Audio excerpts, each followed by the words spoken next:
Gelagat burung kakak tua marah kucing cakar sofa raih perhatian. Siap nak lepuk si bulus.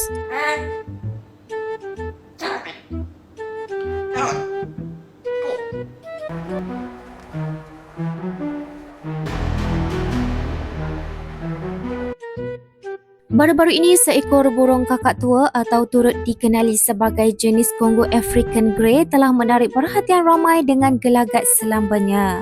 Menerusi video yang dikongsikan oleh Rin di TikTok, awalnya kelihatan dia memaparkan gelagat burung kakak tua yang diberi nama Michael sedang memarahi kucingnya iaitu Ticha. Dalam video itu, kedengaran burung tersebut memarahi kucing berkenaan seolah-olah seperti manusia selepas dia mendengar kucing hitam itu mencakar sofa di rumah Rin.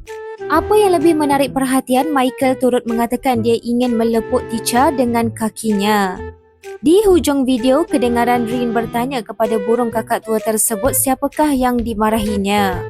Menjengah ke ruangan komen, ramai yang terhibur melihat gelagat Michael memarahi Ticha, malah ada yang turut bergurau dengan mengatakan jika kucing terbabit boleh bercakap, mungkin mereka akan berlawan mulut.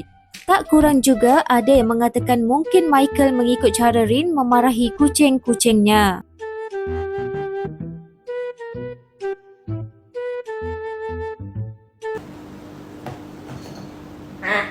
Siapa bukan itu?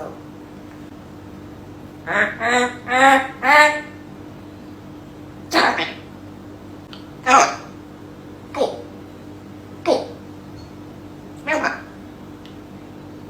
Ya, sudah. Itu malah siapa? Dia masuk. Apa ya? Apa ya?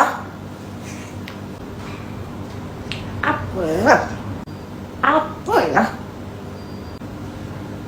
Apa ya?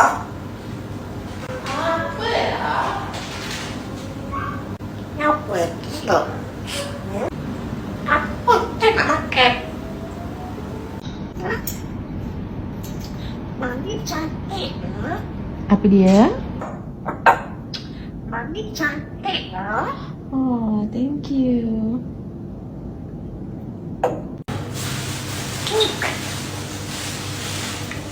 Kau